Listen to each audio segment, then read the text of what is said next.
Halo teman-teman, selamat datang kembali di Langit Hitam, tempat kita mengupas kisah-kisah nyata yang bikin bulu kuduk berdiri.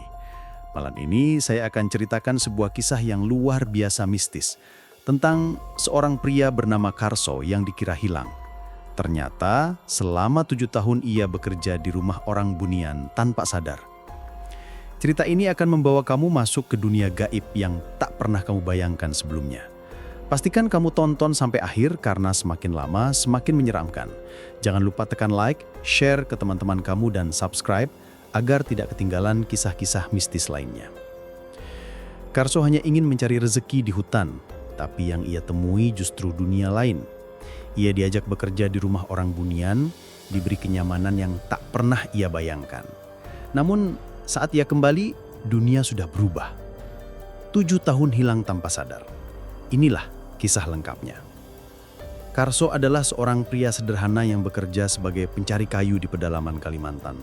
Ia dikenal sebagai sosok pekerja keras, namun hidupnya selalu pas-pasan. Suatu hari ia memutuskan masuk lebih dalam ke hutan, mencari pohon yang lebih besar untuk dijual dengan harga tinggi. Hari itu hutan terasa berbeda, sunyi seakan semua hewan menghilang. Hanya suara dedaunan yang bergesekan. Karso menyalakan rokoknya, berharap bisa mengusir rasa sepi. Ia berjalan melewati akar-akar besar yang menjalar seperti ular raksasa. Tiba-tiba, ia mendengar suara seseorang memanggil namanya pelan. "Karso!" Suara itu halus, seperti berasal dari kejauhan. Karso berhenti, menoleh ke kanan dan kiri. Tidak ada siapa-siapa. Ia menggeleng, menganggapnya hanya halusinasi. Namun suara itu terdengar lagi, lebih jelas. "Karso, sini!" Jantungnya berdegup cepat. Dari balik semak terlihat seorang pria berpakaian rapi seperti orang kota. Wajahnya tampan, senyumnya ramah. "Kamu kelihatan lelah, ikut saya. Ada pekerjaan yang lebih mudah untukmu," katanya dengan senyum menawan. Karso ragu, tapi pria itu terlihat meyakinkan. "Di mana rumahmu?" tanya Karso. Pria itu menunjuk sebuah jalan setapak yang belum pernah Karso lihat sebelumnya. "Dekat sini, ayo, jangan takut." Entah mengapa langkah Karso terasa ringan mengikuti pria itu. Jalan setapak itu seperti tidak pernah habis, hingga akhirnya ia melihat rumah besar yang berdiri megah di tengah hutan. Rumah itu aneh, bersih seperti baru dibangun, padahal seharusnya di tengah hutan tidak ada bangunan seperti ini. Pria itu tersenyum. "Selamat datang di rumah kami." Karso heran, siapa sebenarnya mereka?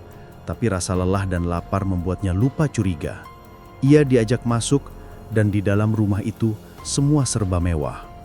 Di meja sudah tersedia makanan lezat, nasi hangat, daging empuk, buah-buahan segar. "Makanlah dulu, setelah itu kita bicara soal pekerjaan," ujar pria itu dengan senyum menawan. Karso makan dengan lahap. Tidak pernah ia merasakan makanan seenak itu. Setelah makan, pria itu berkata, "Kita butuh orang yang rajin. Kamu mau kerja di sini? Gajinya besar, kamu tidak akan kekurangan lagi." Karso langsung mengangguk. Dalam pikirannya, mungkin ini rezeki. Ia tidak tahu keputusan itu akan mengubah hidupnya selamanya. Malam itu, Karso diberi kamar tidur empuk. Angin sepoi-sepoi membuatnya terlelap tanpa mimpi. Ia tidak sadar dunia yang ia masuki bukan lagi dunia manusia. Karso masih berdiri terpaku di halaman rumah besar itu. Matanya menatap kagum setiap sudut bangunan yang memancarkan keanggunan tak biasa.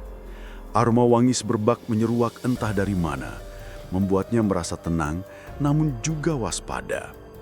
Saat kakinya melangkah memasuki teras, ia merasakan udara yang berbeda, dingin, seakan setiap pori-pori kulitnya diselimuti kabut tipis yang tak kasat mata. Jantungnya berdetak cepat, tapi entah mengapa, rasa takut itu bercampur dengan rasa penasaran yang membakar. Sesaat setelah kakinya menjejak lantai rumah yang bersih berkilau, suara pintu menutup pelan terdengar di belakangnya. Karso menoleh, tetapi yang ia lihat hanyalah dinding kayu yang menutup rapat tanpa celah.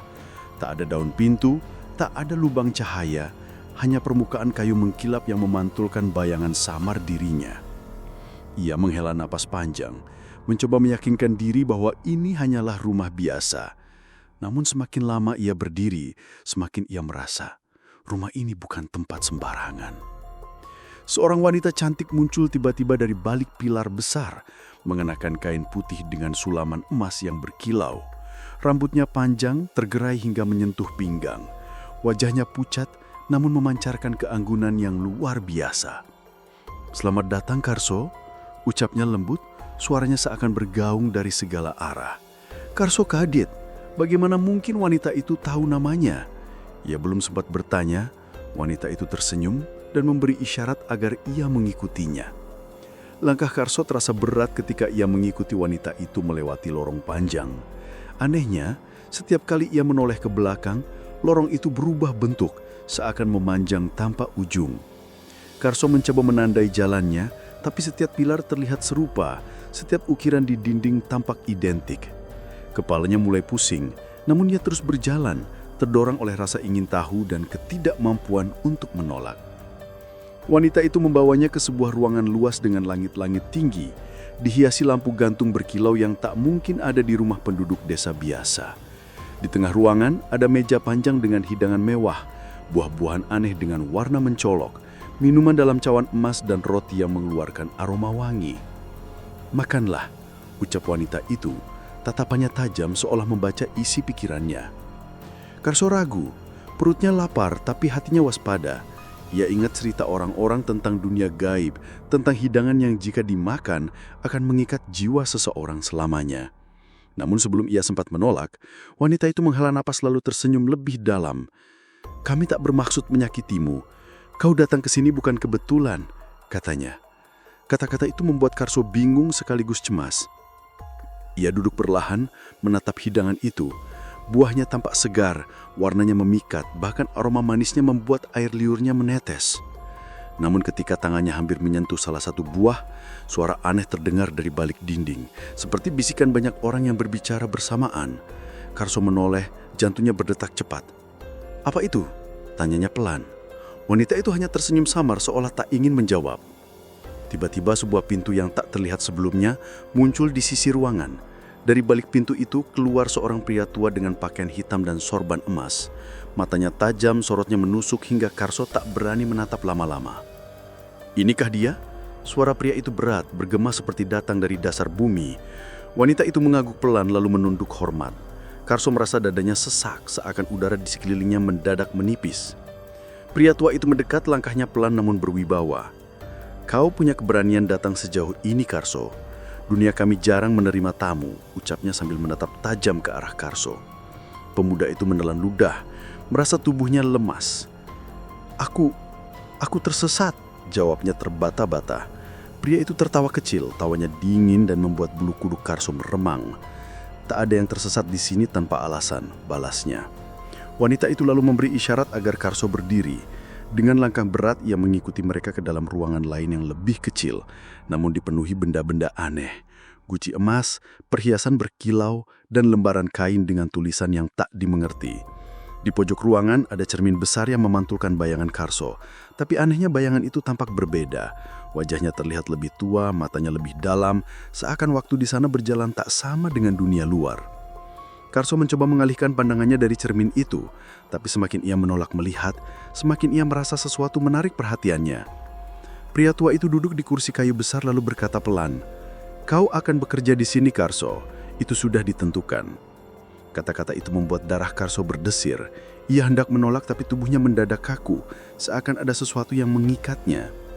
Wanita itu mendekat, menyentuh bahunya dengan tangan dingin seperti es, lalu berbisik, "Jangan melawan. Semakin kau melawan, semakin sulit jalan keluarmu." Karso gemetar, matanya mencari pintu keluar, tapi yang ia lihat hanyalah dinding tanpa celah. Napasnya semakin berat, keringat dingin mengalir di pelipisnya. Di kepalanya hanya ada satu pertanyaan, apa yang sebenarnya terjadi dan bagaimana ia bisa keluar dari tempat ini? Di luar ruangan suara bisikan kembali terdengar, kali ini lebih jelas, seperti sekelompok orang sedang menyebut namanya berulang-ulang. Karso merasa kepalanya berputar. Pandangan matanya mulai kabur. Saat ia mencoba menahan diri agar tidak pingsan, wanita itu berbisik sekali lagi, kali ini lebih dekat ke telinganya. "Ingat, Karso, 7 tahun bukan waktu yang lama di sini. Dan sebelum kesadarannya hilang, Karso mendengar pintu yang tak terlihat tadi kembali tertutup rapat, seolah menelan semua harapan untuk kembali. Karso terbangun dari tidur yang begitu nyenyak. Ia mengucek matanya pelan, mencoba menyesuaikan pandangan dengan cahaya lembut yang menyelinap masuk dari jendela besar di kamar tempatnya beristirahat. Sepintas, kamar ini seperti ruang di rumah bangsawan. Dindingnya dihiasi kain tenun yang tak pernah ia lihat sebelumnya. Lantainya bersih berkilau, dan di sudut ruangan ada meja kayu berukir halus yang memancarkan aroma wangi cendana. Karso tertegun. Ia tidak lagi berada di pondok sederhana atau hutan tempat ia tersesat semalam. Ini tempat yang sama sekali berbeda, terlalu indah untuk sekadar mimpi. Ia beranjak, mendekati jendela dan membuka tirainya. Pemandangan di luar membuat dadanya sesak. Sebuah desa yang begitu rapih terbentang luas. Jalanan dipenuhi batu halus, rumah-rumah berdiri sejajar dengan atap berlapis dedaunan hijau yang tertata indah, dan pepohonan menjulang dengan daun yang memantulkan cahaya seperti kristal. Karso terpaku. Di sanalah ia sadar. Ia benar-benar berada di dunia yang berbeda. Seorang pria paruh baya masuk ke kamarnya. Tubuhnya tegap, rambutnya memutih, namun wajahnya tetap bersinar muda. Matanya tajam, namun teduh. Dialah yang semalam menolong Karso di hutan. "Kau sudah bangun," ucapnya lembut dengan senyum yang menenangkan. "Namaku Paman Giri. Mulai hari ini, kau akan tinggal di sini bersama kami." Karso hanya mengangguk. Rasa gugup menyelimuti dirinya. Ada banyak pertanyaan yang ingin ia lontarkan, tetapi lidahnya keluh. Semua terasa terlalu ganjil untuk dicerna. Paman Giri mengajak Karso turun. Tangga rumah itu terbuat dari kayu hitam mengkilap, terasa dingin ketika ia pijak. Aroma rempah-rempah menguar dari dapur, bercampur dengan wangi bunga yang menggantung di setiap sudut rumah. "Kau lapar, bukan?" tanya Paman Giri sambil menatapnya ramah. Karso mengangguk cepat. Sejak kemarin, ia hanya makan bekal seadanya, dan kini perutnya keroncongan. Mereka tiba di ruang makan yang luas. Di atas meja panjang, tersaji makanan yang tampak asing. Nasi berwarna perak, lauk dengan daging yang tampak berkilau, dan buah-buahan yang memancarkan cahaya redup. Karso ragu, tapi aroma lezatnya membuat ia tak kuasa menahan diri. Setelah makan, Paman Giri menatap Karso serius. "Mulai hari ini, kau akan bekerja di sini. Tak perlu khawatir, semua kebutuhanmu akan terpenuhi. Anggap saja ini rumahmu sendiri." Kata-kata itu terdengar menenangkan, tetapi di telinga Karso ada sesuatu yang janggal. Mengapa ia merasa seperti tahanan? Mengapa tidak disebutkan kapan ia bisa pulang? Ia hendak bertanya, tetapi menahan diri. "Kerja apa, Paman?" tanyanya pelan. "Mudah saja," jawab Paman Giri sambil tersenyum. "Kau hanya perlu membantu merawat rumah ini, menyapu halaman, membersihkan ruang, dan menjaga taman." Hari-hari berikutnya Karso mulai terbiasa dengan rutinitasnya. Ia bangun pagi, disambut udara yang selalu sejuk, lalu membersihkan halaman yang tak pernah kotor. Itu aneh, tidak ada daun kering, tidak ada debu, tapi ia tetap melakukannya seperti yang diminta. Setiap kali selesai bekerja, Paman Giri memberinya makanan lezat dan minuman harum yang membuat tubuhnya ringan. Anehnya, setiap kali Karso meminumnya, pikirannya menjadi tenang, seolah semua pertanyaan yang menumpuk mendadak menguap begitu saja. Namun semakin lama ia tinggal, semakin banyak hal aneh yang ia sadari. Waktu terasa berbeda di sini. Matahari seolah tidak pernah panas, selalu teduh seperti pagi. Malam datang perlahan, tanpa suara jangkrik atau angin dingin. Karso juga jarang melihat orang lain. Hanya Paman Giri dan sesekali seorang wanita muda berparas cantik yang muncul membawa bunga segar. Wanita itu tidak pernah berbicara, hanya tersenyum dan menunduk setiap kali berpapasan. Karso merasa dadanya berdebar setiap kali melihatnya. Siapa dia? Mengapa ia selalu diam? Suatu malam, Karso duduk di teras menatap langit yang dipenuhi bintang aneh berwarna biru. Ia mencoba mengingat kapan terakhir kali ia melihat keluarganya. Kapan ia meninggalkan rumah? Hari apa sekarang? Semakin ia memikirkannya, semakin pusing kepalanya.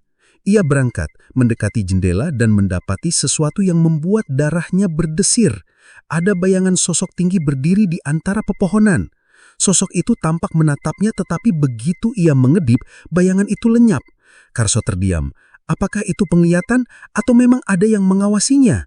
Hari berganti, Karso semakin tenggelam dalam rutinitasnya.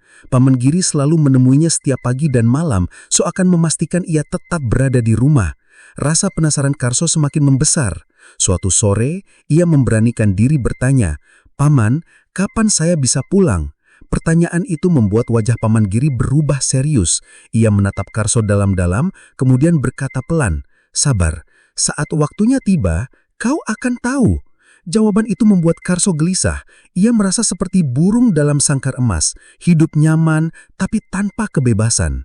Di malam berikutnya, Karso mendengar suara-suara aneh dari balik rumah. Seperti bisikan yang bersahutan, suara perempuan tertawa lirih, dan langkah kaki yang tak terlihat. Ia menahan napas, mendekati jendela dan mengintip keluar. Di bawah cahaya rembulan, ia melihat wanita cantik yang sering datang itu sedang berbicara dengan makhluk-makhluk berwujud kabut. Mereka tampak menari mengelilingi. Jantung Karso berdetak kencang. Ia mundur perlahan, mencoba kembali ke tempat tidur, tetapi suara Paman Giri tiba-tiba terdengar dari belakang. "Kau tidak seharusnya melihat itu, Karso," katanya dengan nada yang dingin. Malam itu, Karso tidak bisa tidur. Ia memikirkan kata-kata Paman Giri dan apa yang baru saja ia lihat. Siapa sebenarnya wanita itu? Apa hubungan mereka dengan dunia yang tak masuk akal ini? Dan yang paling menakutkan, apa yang akan terjadi jika ia mencoba kabur? Karso merasa perangkap tak kasat mata mulai mengikatnya. Dan untuk pertama kalinya sejak ia berada di sini, ia benar-benar merasa takut. Langit di atas rumah itu selalu sama, seolah waktu membeku. Karso mulai memperhatikan hal-hal yang sebelumnya tak ia sadari. Pohon di halaman tidak pernah berguguran, rumput selalu hijau, seperti tidak mengenal layu. Ia duduk di serambi rumah, menatap ke kejauhan, tapi pemandangan di depan mata hanya jalan tanah yang berakhir di sebuah lengkungan kabut. Tidak ada gunung, tidak ada hutan lebat seperti yang ia lihat saat pertama kali datang. Semua seakan berubah menjadi ruang yang tidak nyata. Karso merasakan dadanya sesak, seolah ada sesuatu yang mencoba menahannya untuk berpikir jernih. Suatu sore, saat matahari terlihat seperti bola emas yang tak pernah bergerak, Karso memberanikan diri bertanya pada wanita cantik yang menjadi pemilik rumah. "Bu, sebenarnya ini di mana? Kenapa saya tak pernah lihat orang lewat? Kampung ini sepi sekali." Wanita itu hanya menatapnya dengan senyum tipis. "Di sini tenang, Karso. Tidak ada orang yang akan mengganggu. Kau kan suka ketenangan." Ucapannya terdengar lembut, namun ada nada yang membuat Karso merinding. Ia mencoba tertawa kecil untuk menyamarkan rasa takut, tapi bulu kuduknya sudah berdiri. Malam itu, Karso mendengar sesuatu. Suara gamelan, samar-samar seperti datang dari balik pepohonan. Ia keluar, mencoba mencari arah suara itu. Namun begitu ia melangkah lebih jauh dari pekarangan rumah, dunia di sekelilingnya berubah. Kabut turun perlahan, dingin menusuk kulitnya, dan dari balik kabut itu, ia melihat cahaya obor berderet panjang, seperti ada arak-arakan, namun tidak ada wajah manusia yang jelas terlihat. Semua hanya siluet, tapi gerakannya pelan, teratur, seperti sedang membawa sesuatu yang sangat berharga. Karso menahan nafas. Ia ingin berlari kembali ke rumah, tapi tubuhnya tak mau digerakkan. Dari balik kabut, suara perempuan memanggil namanya dengan nada lembut. "Karso, ikutlah bersama kami." Dadanya terasa sesak. Suara itu begitu menggoda, namun juga membuatnya merasa seperti akan jatuh ke jurang tanpa dasar. Karso memejamkan mata, membaca doa yang ia ingat sejak kecil, dan tiba-tiba semua lenyap. Ia terbangun keesokan harinya di kamarnya sendiri, seperti tak pernah keluar rumah. Tapi ia tahu, apa yang ia alami malam itu nyata. Sejak kejadian itu, Karso semakin yakin ada yang tidak wajar dengan tempat ini. Ia mencoba menghitung hari, namun tidak ada patokan. Tidak ada kalender, tidak ada suara ayam berkokok. Tidak ada perubahan musim, semua serba sama. Dan yang membuatnya gila adalah dirinya sendiri mulai lupa wajah ibunya, lupa bagaimana bentuk rumahnya, bahkan lupa kapan terakhir kali ia makan makanan yang bukan dari rumah ini. Setiap hari yang ia lewati terasa seperti bayangan yang tak berujung. Suatu pagi, Karso nekat keluar dari rumah dengan niat mencari jalan pulang. Ia berjalan lurus, melewati jalan tanah yang membentang. Tapi semakin ia berjalan, rumah itu selalu tampak di kejauhan. Ia berbalik, berjalan ke arah berlawanan, dan lagi-lagi rumah itu tetap ada, seperti menunggu. Ia mulai berlari, keringat membasahi tubuhnya, nafasnya tersengal-sengal. Tapi entah bagaimana, ia selalu kembali ke halaman rumah yang sama. Pintu itu seperti magnet yang menariknya kembali, memutus semua kemungkinan keluar. Ketika malam menjelang, wanita pemilik rumah duduk di beranda, menatap Karso yang terlihat ketakutan. "Kenapa kau lari? Bukankah kau sudah nyaman di sini?" Suaranya terdengar menenangkan, namun tatapan matanya seperti jurang yang tak berdasar. Karso mencoba menjawab tapi lidahnya keluh. Ada kekuatan yang membuatnya tak mampu menolak. Wanita itu berdiri, berjalan perlahan mendekatinya, dan menyentuh bahunya dengan lembut. "Kau akan segera mengerti, Karso. Tempat ini bukan untuk pergi, tapi untuk menetap." Karso mulai sering melihat pintu-pintu aneh di dalam rumah. Pintu yang semalam tidak ada, tiba-tiba muncul di sudut ruang. Saat ia coba membukanya, di balik pintu itu hanya ada lorong panjang dengan cahaya redup. Ia pernah mencoba masuk, berjalan cukup jauh, namun selalu berakhir di ruang tamu rumah itu kembali. Semakin lama, rumah ini seperti hidup, bernafas, dan mengurungnya dengan cara yang halus tapi mematikan. Setiap kali Karso merasa ingin keluar, sesuatu selalu menghalanginya. Pernah suatu malam, ia mendengar bisikan yang mengatakan, "Kalau kau ingin pulang, kau harus menyerahkan sesuatu yang paling berharga." Kata-kata itu membuat Karso tak bisa tidur. Apa yang harus ia serahkan? Jiwanya, ingatannya, atau mungkin tubuhnya sendiri? Ia mulai curiga bahwa sejak awal, semua ini sudah direncanakan. Ia bukan tamu di sini. Ia adalah bagian dari sesuatu yang lebih besar, lebih gelap, dan lebih tua dari yang ia bayangkan. Wanita itu semakin sering mendekatinya, memberi perhatian yang berlebihan. Kadang ia duduk di samping Karso, menyisir rambutnya seperti seorang ibu. Kadang memandanginya lama-lama dengan tatapan yang sulit dijelaskan. "Kau kuat sekali, Karso. Tak semua orang bisa bertahan sejauh ini," ucapnya suatu malam sambil menatap mata Karso dalam-dalam. Kata-kata itu seperti pujian, namun di telinga Karso terdengar seperti ancaman. Ia ingin lari, tapi kemana? Dunia ini hanyalah rumah dan jalan yang sama, tanpa ujung.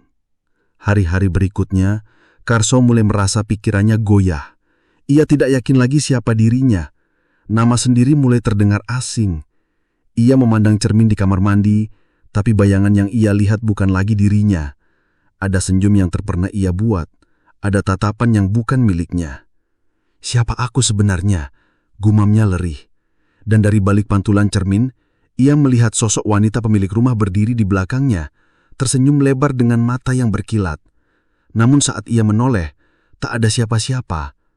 Di malam yang sunyi, Karso mendengar pintu kamarnya berderik. Ia pura-pura tidur, tapi langkah kaki terdengar mendekat. Aroma bunga melati memenuhi ruangan. Harum, tapi menusuk hidung. Nafas seseorang terasa di lehernya. Lalu suara lirih berbisik di telinganya. "Karso, 7 tahun bukan waktu yang lama. Sebentar lagi kau akan jadi bagian dari kami." Jantungnya berdetak kencang. Ia ingin menjerit, tapi mulutnya terkunci. Seperti ada sesuatu yang mengikat lidahnya, membuatnya hanya bisa menggigil ketakutan. Dalam hati, Karso tahu, sesuatu yang mengerikan sedang menunggunya. Ia hanya belum tahu kapan waktunya tiba, dan semakin lama, ia merasa tidak hanya menjadi penghuni rumah ini, tapi juga bagian dari sesuatu yang lebih dalam, sesuatu yang tidak akan pernah membiarkannya kembali ke dunia semula. Udara sore di rumah besar itu terasa aneh. Angin yang biasanya berembus lembut, kini berubah menjadi dingin menusuk tulang. Karso berdiri di depan jendela, menatap keluar. Pemandangan yang dia lihat masih sama.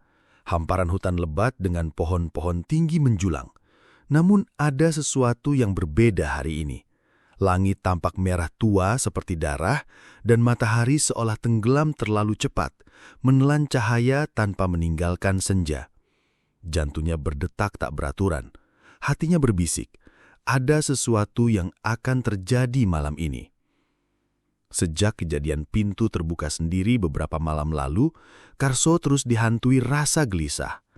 Ia mencoba mengabaikannya, tetapi suara-suara samar tetap terdengar setiap malam. Terkadang seperti bisikan, terkadang seperti tawa kecil yang menakutkan.